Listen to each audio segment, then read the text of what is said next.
The Indiana Hoosiers are building their football program through the portal, but not exactly the way that you might think. Locked On presents The Portal, the daily podcast covering college football recruiting and everything NIL. Part of the Locked On Podcast Network. Your team every day.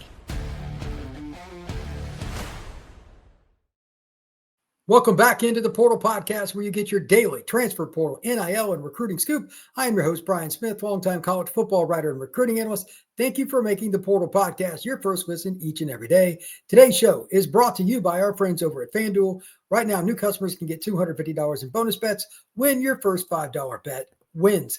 The Indiana Hoosiers had a breakthrough season in 2024. They've done it with a little bit of recruiting, but the transfer portal has really carved out their roster for this year, as well as a lot of players return. But they've also made some very, very smart decisions with the transfer portal, not spending too much, not getting players they don't need, and keeping the guys that they need on their roster. To help me break all of that down, Jacob Goins, Locked On Hoosiers. How you doing, my friend? I am good. I'm good. Crossover season is what I've called it between the football portal and the basketball portal. Indiana has been going crazy. A little bit more action in the basketball side, but it's less but better in the football side. They're going for quality instead of quantity with Curt Cignetti. Yeah, basketball needs both. That roster is 100% being turned over at Indiana. So I'll let you handle that on your own goodwill. But football, I want to make a couple of points. The best teams last year in the portal found guys, but they didn't lose a ton. And it showed up for the teams that made the Final Four in the playoff. I mean, if you look at them, how many guys they really lose out of the portal, they're like, ouch, that really hurt. That's point one. And Indiana's done that this spring window. I look because I figured they'd lost a kid to Georgia or Texas or USC or somebody. They have not. So they're spending their NIL wisely. Secondarily, on that point, they have not, at least in my opinion, spent money on somebody that I'm like, what are you doing? That guy's not going to help you anyway. We'll talk about two players they got on defense that I think will absolutely help. I know you agree from talking off air, but they've done that. And then third, you're looking at it from a perspective of the program. They're still in the hunt for guys, but they're taking their time with it. I guess that's probably the best way I could explain it other ways, but even the programs that have more talent than Indiana, they can be really picky. I don't think they're doing it any better than what the Hoosiers are. They've got more depth concern, but they're still not going out and just grabbing guys.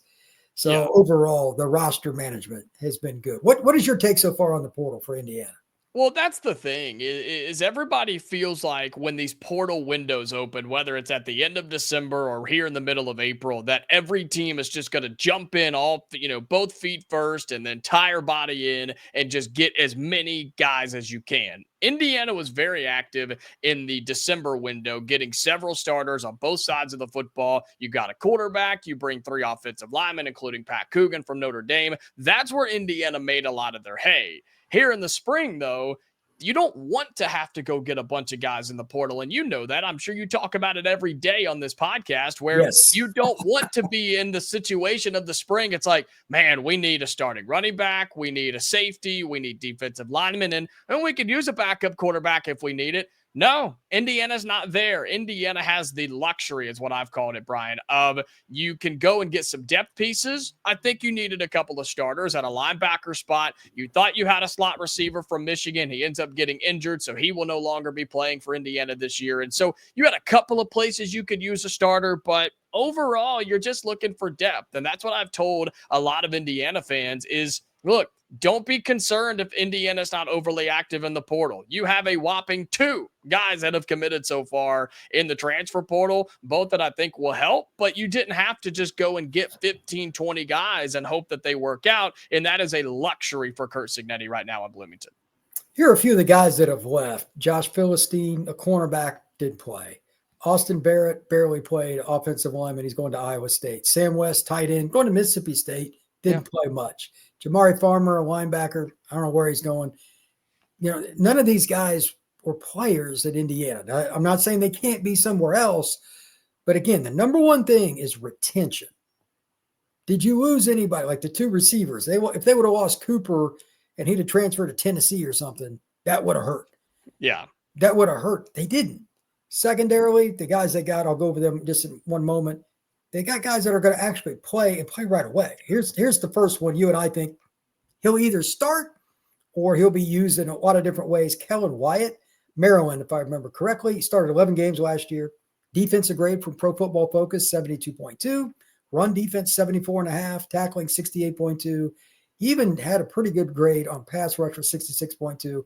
Had a couple sacks. He had 20 stops, meaning he had plays near the line of scrimmage. So he was active. He played a ton. He had 428 snaps. Getting a guy like that in the spring window doesn't happen for every portal team. In Indiana, they obviously got a lot of offensive talent. It's harder to get defensive guys in the portal. Yeah. Offensive tackle was the only rare spot. Yeah. They already took care of that. Then the other guy they got was Stephen Daly, 6'1", 260.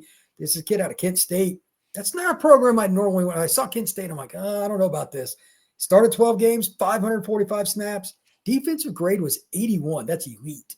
Yeah. Run defense, 76.7. Coverage was 70. When they dropped him, he had 25 stops and 5 sacks. I mean, Indiana got possibly 2 starters on the D line. There may not be another P4 team that does that. I was shocked.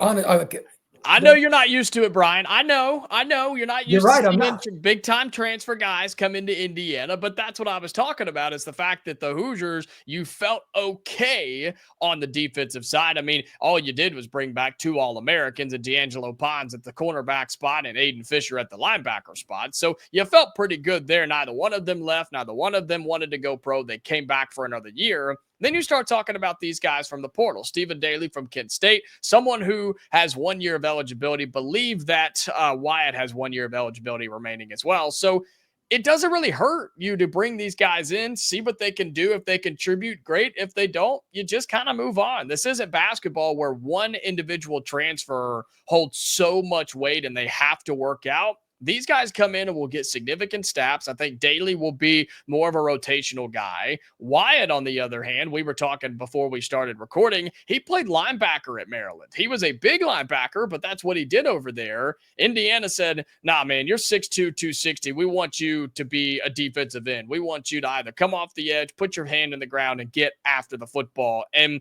that's going to be a lot of fun to watch if he is, in fact, a starter for this defense. So I think 2 guys that'll make instant impacts will, I think, fight to be starters. And if they don't, they'll absolutely be on the 2 deep. And that's all you needed from the portal in terms of the defensive front. I still think you need a linebacker and maybe some help on the offensive side. But I really, really like what Curt Cignetti and this entire staff have done. Even though it's just a couple, they were what you needed out of the transfer portal. I agree wholeheartedly. And the most important thing about this is they got time to kind of take care of any other needs they still have, which is my question for you. If you could pick a position to add 1 more player, what would it be? It would be linebacker. It would be linebacker. Okay. Somebody to stand next to Aiden Fisher, who, again, is your leader. He's your vocal guy. But if I'm looking for somebody on defense, it's the linebacker spot. And look, you know this. You can never have too many of those guys. Injuries happen all the time. And this is the Big Ten. And you're playing, look, we're playing big boy football now. You got to have dudes who can rotate in. As great as Fisher is, he can't play every snap. So I would pick somebody there offensively. Yeah, I think it's that slot receiver spot. Can't have enough of those guys either. So that's the 2 I think you need. Haven't gotten them yet. But if I had to pick one and you needed one guy right now, it would be another linebacker for the Hoosiers. Do you think they need to take anybody out of the portal that would be an impact player for the offense? Or they good enough if they didn't get another guy? I mean, there's always you can take an H-back. You can take a backup receiver. But do they need anybody else to be an impact player on offense? Again, maybe a receiver, but you're going to throw the ball to Surratt and Cooper, and you bring in Holden Staves from Tennessee, who I think is going to be an awesome tight end this year. So maybe another one of those. I think it'll be a running back by committee. You can never have too many offensive linemen, but in terms of bringing somebody in that can start right away, if you find a slot receiver, great. If not, plug somebody in there and see where it happens. That's kind of where I'm at as well. When we come back, I want to give a overview of where Indiana's at, in my opinion, and I want to get Jacob's as well. That is next here on the Portal Podcast crossover with Locked On Hoosiers. Did you know your Fire TV is also an Xbox? Turn any TV into your gaming and entertainment hub with Fire TV Stick 4K devices. No console required. Just grab your paired controller, subscribe, or sign in to Xbox Game Pass Ultimate with EA Play included, and you're ready to play. Dive into hundreds of premium titles like EA Sports College Football 25 to Call of Duty as easily as you stream your favorite shows. It's gaming made simple, and it's all on your Fire TV. How about being portable and very accessible? Play high-quality Xbox games at a fraction of the cost of a console. Already have a console? Well, a Fire TV Stick 4K device is more affordable and easier to travel with along, so you can take yours or your kids' games wherever you plug in. I like a Fire TV Stick that I use every single day just because I can get all the things that I want, like Max or Disney or anything like that. But this is another great opportunity. Head to Amazon.com/Fire TV, locked on to get started. Xbox Game Pass Ultimate subscription and compatible controller required. Available on select devices, including Fire TV Stick 4K, 2nd Gen, Fire TV Stick 4K Max, 1st and 2nd Gen, and Fire TV Cube, 3rd generation.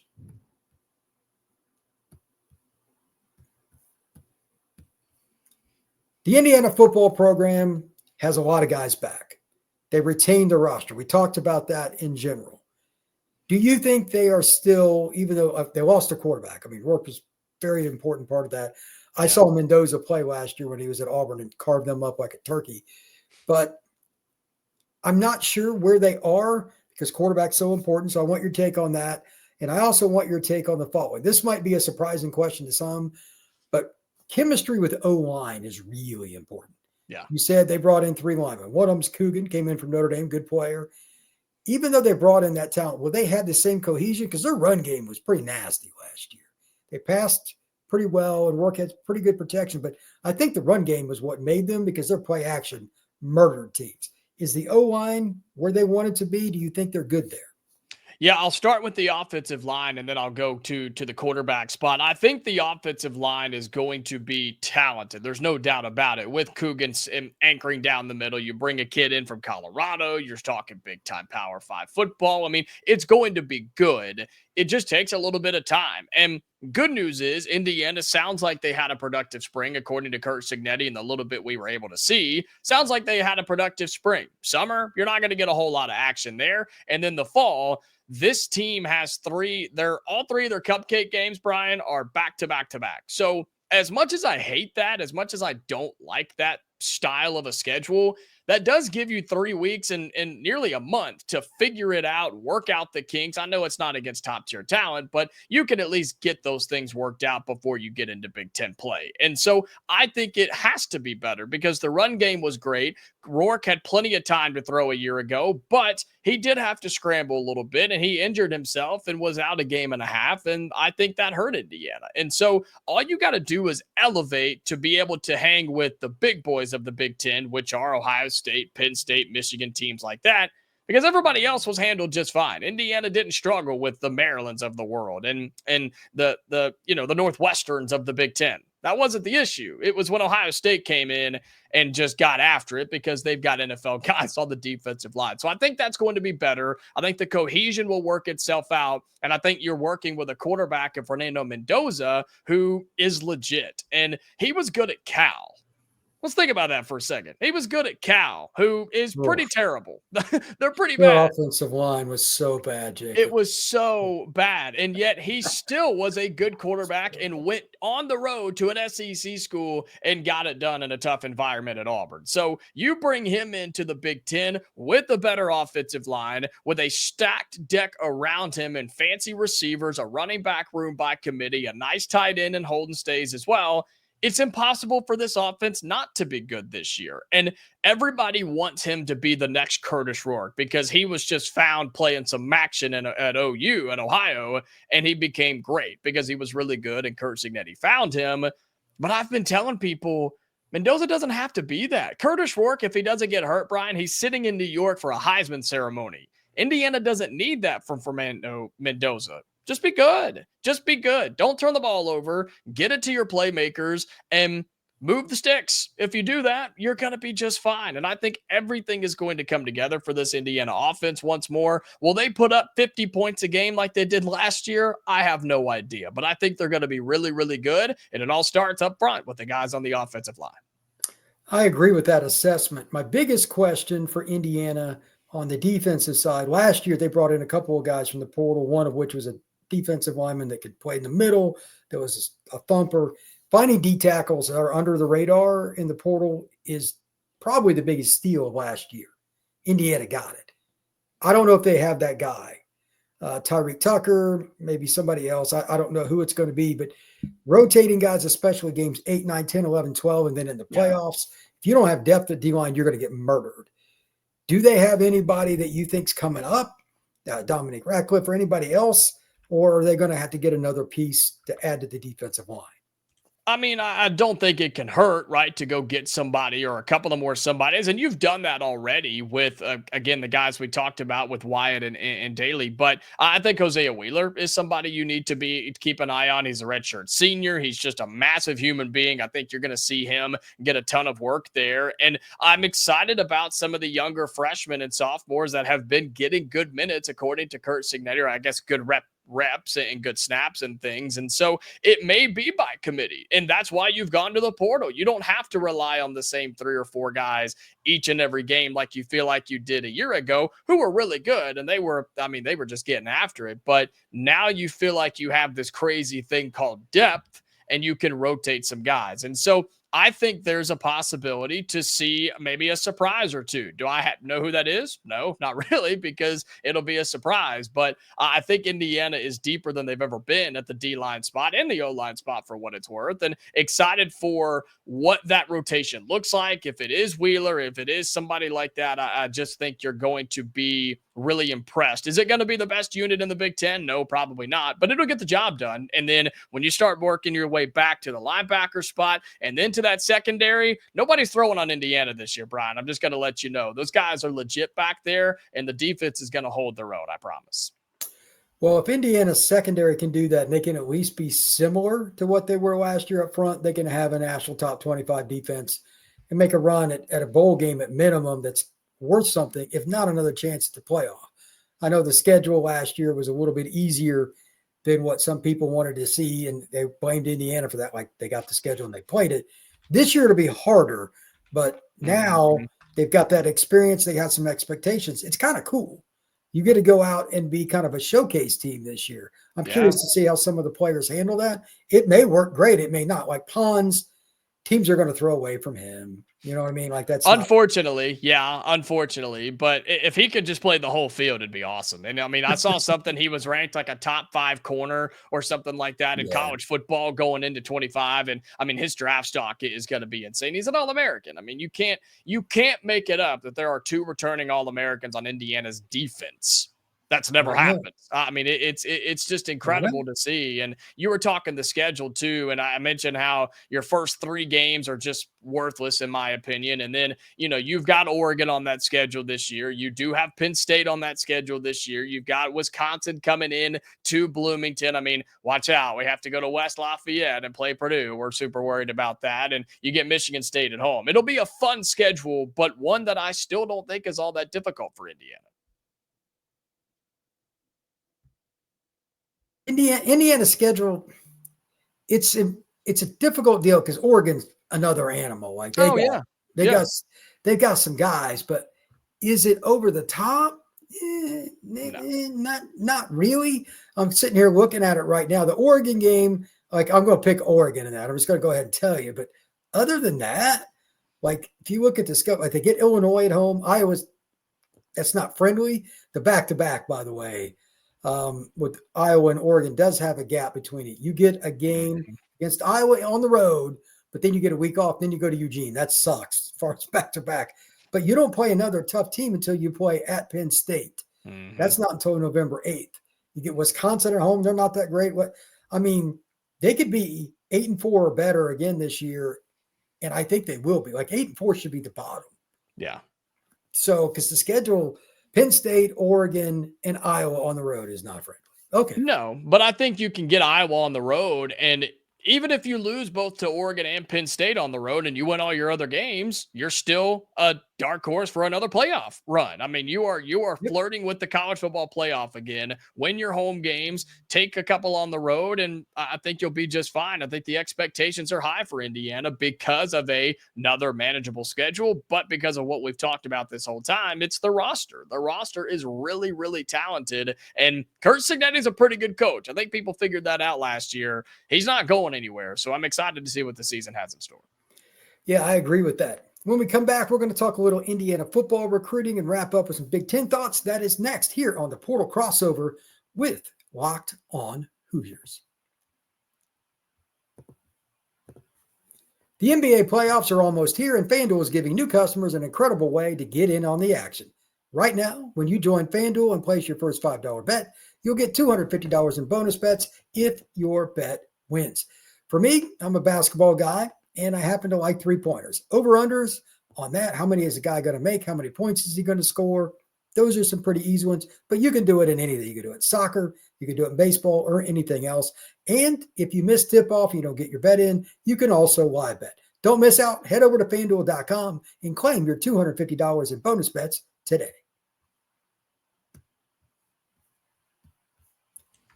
All right, before we wrap up, Indiana picked up a commitment, I believe. They got themselves another. Yeah. Like I pulled this up like right when we were going to do this show. And this is something that I told you on a prior show. The difference between the teams that really win, that make a run, is they find big body defensive linemen. Sometimes they're strong side end, but usually we're talking about defensive tackle and nose guard. If you get those guys, it changes everything. Now, there's a lot of different ways to look at it. Some teams want guys they want to develop, some want impact guys, whatever it may be. But the kid they just got's Rodney White. He's from Towson, Maryland, just outside Baltimore. He's 280 pounds. He had offers from Penn State, Wisconsin, and Tennessee, and several programs. Indiana got him. That's a really good sign. Indiana never used to get kids like this. Yeah. Period. At all. Ever. You know that. You've covered recruiting a long time. And I mean, being an IU guy yourself, I mean, this just doesn't happen. 6'2", 280. You can't make that. That's not fake, Brian. That is legitimate size. And he's a 3-star guy. You said it. He's from Maryland. Here's what stands out. And you and I have had this conversation before. Indiana has 3 commits in the 2026 class. They are from Maryland, Wisconsin, and Ohio. None of them are even from the state of Indiana yet. The Hoosiers have gone outside the state and gotten 3 big-time dudes, all 3 stars, a D lineman, an offensive lineman, and a linebacker with Henry Olinger from Ohio, who I love, by the way. You get 3 dudes from 3 other states, and you haven't even gotten one in Indiana yet, which I'm not saying is great. You still need to lock down our state, but you've gone outside and started to pick some dudes away. Olinger's from Columbus, by the way, for whatever that's worth. So that's a big time move for Indiana. That's momentum. That's positivity moving forward. I know you can speak to that as well, with the Hoosiers branching out a little bit, going to these other states and getting big time players like a White, like an Olinger, and like a Simpson is what they've done so far. Yeah, it's interesting because they'll have to get a few of the kids in state, and they're going to come for their visits. I'm sure some of them know they're going to go to Indiana. There's a lot of scheduled, shall we say, appointed commitments. That's how this stuff works anymore. It happens. Auburn, USC, Texas A&M, doesn't matter what program. It's the same everywhere. But Indiana, they're getting the guys they need to get there. They're getting defensive players, they're getting linemen, and they've got a bunch of visits lined up with that stuff too. They've spread out and done a nice job. You're still right. They've got to get kids in the state of Indiana, but if they didn't get some of the Florida kids and the East Coast kids and stuff to mix in, it wouldn't be enough because Indiana doesn't have enough talent. Yeah. When I was growing up, they used to just try to recruit about a 5-6 state window, and I'm like, you're not doing this because they weren't going to beat Penn State and Ohio State and Notre Dame for all the kids they need. You got to go everywhere to get enough. So I like this plan a lot better. Last point, and I'll get you out of here on this. The Big Ten, it'll be year 2 with this expanded look. Do you think that Cignetti or any other coach is going to talk about the schedule? Like traveling to Oregon, that's going to take something out of you. Not taking anything from the Ducks because, I mean, they're a national title contender. But do you think the travel is going to be something that coaches are going to complain about in specific years? Especially like if you get a West Coaster, then an East Coaster, that's rough, bro. Like NFL players complain about that stuff. Yeah. I've never done that in my life. Like I fly a lot, but like I don't go boom, boom. I can't imagine trying to play at that level. What do you think it's going to be like with the scheduling in the Big Ten this year? Anybody going to complain? I'm sure somebody will, because that's the world we live in, right? Somebody's going to be unhappy with it. And I'm sure it'll be a team that's losing back-to-back games that'll then start to complain about, well, we had to play in Seattle and then we came home to East Lansing. Then you made us go and play in New Jersey against Rutgers. I don't know. It'll be somebody that complains that's not winning games. But even to keep it focused on what you talk about, which is the portal and recruiting and things like that, man, that's got to be a nightmare to try and recruit somebody in California, then need to fly to Florida just to come back to Ann Arbor like that. And I know you've got the phone calls and FaceTimes and Zooms, but you know this, nothing speaks more to a recruit than the head coach showing up at the front door and having to fly all over the country just to see somebody who somebody else in your conference is recruiting. If you're going head to head with somebody in Los Angeles and you're going against USC, like, that you have a major disadvantage because of travel. And so sure, it'll be a lot to travel because of games and things like that. But even with recruiting in the portal, I mean, having to get on your plane and fly across the country just to see somebody and compete with another Big Ten school literally 1,000 miles away, it's a wild scene. And they're going to have to do something. I don't know what it is, but yeah, you'll have people complain. I'm very, very confident in that. Well, I bring it up because last year I remember I thought, well, they're not very good, but Indiana went to UCLA. Yeah. And they stomped a mud hole in them. Yeah, week 3, I think. Yeah, and I was like, okay. Now I know UCLA's not very good, but that's a long way. Played at the Rose Bowl. And then Indiana won a couple more games. You're like, okay, that was the start. Yeah. If you can win road games in the Big Ten, it's always been hard. But now with the travel on top of, watch the first 6 games, not just for the Hoosiers, Penn State, Ohio State, Michigan State, whatever team you want. It's just harder. If you're winning those early road games that you have, it's a sign. And by the way, this is my last parting shot here. Wisconsin. Indiana plays Wisconsin later in the year. I'm just calling this out. I'm really good friends with Ryan Herrings, who runs Locked On Badgers. Yep. I have a feeling that will be the game that Wisconsin makes the decision to fire their head coach. Wow. You think it's over for Fickell in Wisconsin, huh? Just like that? Because they lose to Indiana, or what happens leading up to them losing to Indiana? Well, both, and I think they're going to get stomped. Wow. I love it. Is the talent differential that bad just for Wisconsin as a whole? Well, I don't think it's totally talent. It's not where it needs to be, but Indiana's better, I think, as a coaching staff. And that's number one. It's in Bloomington. And they've got a brutal schedule. Early in the year, they play Alabama. Oops. On the road. I'm going to say in Tuscaloosa. Ooh, brutal. I'm going to go up to that just to hang out. I'm not even going to waste my money to go. I know what's going to happen. I'm not going to go into that game. Yeah. But I told Ryan, he's coming down. He says, yeah, I'm going to drink a lot. Because he knew. He knows. But by that point, Badger fans have expectations. Their administration doesn't want to spend on NIL. Bad combination. They're not getting what they need out of the portal. They're not quite meeting the expectations in recruiting. They're a 5-win team, and their fans aren't going to accept it. So they're in a bad spot. Man, couldn't be Indiana. We spend like crazy, and we're going to win games because of it. I agree. Jacob, tell everybody where they can find your work, my friend. Yeah, same way you find the Portal Podcast. You can search Locked On Hoosiers, YouTube, Spotify, Amazon, however you want to grab your podcasts. It's the same way. Monday through Friday, we're doing the latest updates on Indiana football, basketball, transfer portal, you name it. We got it. Locked On Hoosiers. Appreciate it. You can find the portal all the same places you find Locked On Hoosiers, Odyssey, Spotify, YouTube, and everywhere. Give us a 5-star review. We appreciate it. We'll see you again soon on the Portal Podcast.